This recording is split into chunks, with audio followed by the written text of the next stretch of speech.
mindset is the single most important thing that anyone can take out of this conversation today, in addition to health. I got religion on mindset over the course of the last decade, and I've made it the focus. So I mentor thousands of entrepreneurs through an Abundance Digital, and I run a CEO executive program year-round called Abundance 360, which is part of Singularity University. And I've focused the entire program around mindset. And there are 4 mindsets that I focus on: an abundance mindset, an exponential mindset, a moonshot mindset, and a longevity mindset. There's gratitude mindsets and curiosity mindsets. We'll come back to the primaries. If I were to ask you what made Steve Jobs, Jeff Bezos, Elon Musk, Mahatma Gandhi, whoever it might be, successful, was it the money they had? Was it the relationships they had? Was it the tech they had? Or was it their mindset? I would posit that mindset is the most important out of those things.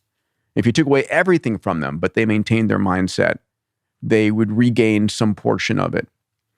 And so if that's true, if mindset is that important, then where are we proactively developing and honing our mindsets? Because most of us, including me until this last decade, have been getting our mindsets from our parents or schools, God forbid, the stuff we watch on TV, and instead of proactively honing it.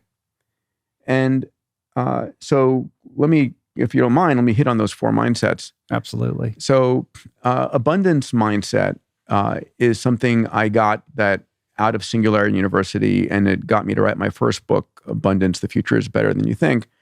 And it was the realization that, oh my God, we are moving from scarcity, which is we're genetically dialed into scarcity. We have in our brains, in our genome, we have a scarcity mindset because it was where we evolved. But technology is a force that turns whatever used to be scarce into abundance over and over and over again. Case in point, we used to go and kill whales to get whale oil to light our nights, right? Then we ravaged mountainsides for coal. Then we drilled kilometers in the ocean floor. And now photovoltaics, we talked about fusion. There's a squanderable abundance of energy coming. So tech moved it from scarcity to abundance. We have more capital year on year on year than any time ever. So we're going to hit $100 trillion in our global economy this year. We've hit the most number of unicorns ever.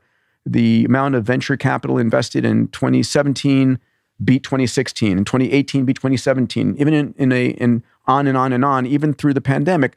This 2021, we doubled the amount of venture capital done in 2020, which doubled 2019. Okay, let's go on. This past year, what would you think of as more scarce than a perfect diamond, a 4-carat, 5-carat, 10-carat diamond, right? Pandora, the largest jeweler on the planet, this past year said we're going to stop selling conflict diamonds or mine diamonds that have social issues, and we're only going to produce manufactured diamonds. And so all of a sudden, diamonds went from being scarce to perfect diamonds, 8, 10, 20-carat diamonds becoming abundant. It's the cost of electricity, methane, and water. And a friend of mine at the company called the Diamond Foundry manufactures whatever gem you want. Do you want flaws, imperfections? You can do that. And so this is an abundance mindset, which I'll cap that one off in the following way. If you got a pie, and all of a sudden twice as many people show up for dinner, in a scarcity mindset, you're like, damn, I got to slice the slice is thinner and thinner and thinner. In an abundance mindset, no, it's bullshit. We're going to bake more pies, right? That's an abundance mindset. Every year it's giving us more and more opportunities, which has been fundamentally the case. Your competition, forget about them. There's more opportunities. Let's go and go in that direction. An exponential mindset is just the notion that we're linear thinkers. Take 30 linear steps, you're 30 meters away. But our tech world is growing exponentially, 30 doublings, 1, 2, 4, 8, 16, 32. And 30 doublings, you're 1 billion meters away. You've gone around the planet 26 times. And so in an exponential mindset, it's important to be able to see where the technologies are going and how they're converging. And so at A360, that I work people through the abundance mindset, give the examples of increasing abundance across almost every single area, exponential mindsets, and what the implications are. A moonshot mindset is the notion that most of the world would love 10%, would really love a 10% improvement in revenues, 10% more customers, and that's a great stretch goal. In a moonshot mindset, you're saying, no, I don't want 10%. I want to go 10 times bigger, 1,000% bigger. And when you do that, you've got to let go of all your preconceived notions. The astroteller, who's the captain of moonshots at Alphabet, a brilliant guy, a friend who I care about greatly, gives an example. It says, if you're a car company and your car is doing 50 miles per gallon and you want to get to 55, you can do that. You can lightweight the car, get better aerodynamics. But if you want to go from 50 to 500, you've got to start with a clean sheet of paper and reinvent the car. And so the ability to take these moonshots are here because of these exponential technologies. And when I'm teaching the CEOs that I coach, it's like you want to keep 95% of your company doing 10%. They're generating the engine, right, that keeps you alive. And you don't want them taking moonshots. But you want to find that small team, that moonshot team, and take them away from the main company. And you want to say to them, listen, I don't want you taking 10%. If I see you doing 10% activities, you're fired. I want you trying crazy ideas that have the potential to reinvent our business, right? The day before something is really a breakthrough, it's a crazy idea.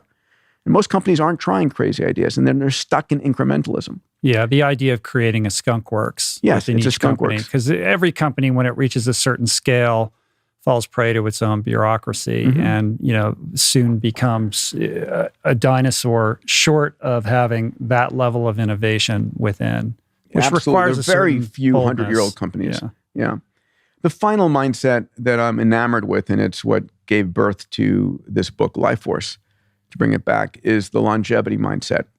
And, if you can will yourself to death and you can will yourself to live longer, if you have something to live for, and if you believe you have the ability to live out of pain and have the cognition, the aesthetics, the mobility.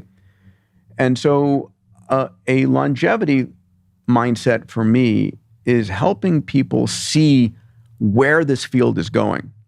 One of the things I did, Rich, was I built over the last year an AI engine that searches the global news, journals, tweets, magazines, newspapers, and it finds longevity and health tech breakthroughs.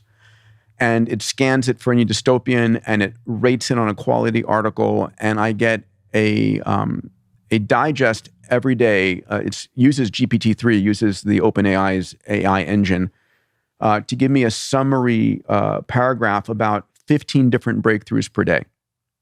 And so it's my longevity mindset. I'm seeing what's going on in all of these different fields, and I have zero question about reaching longevity escape velocity. And you can try it, as can everyone else. It's free. It's longevityinsider.org. And at the end of the day, I get this news that gives me tremendous hope. And because of that, I'm willing to change my diet, sleep longer, do intermittent fasting.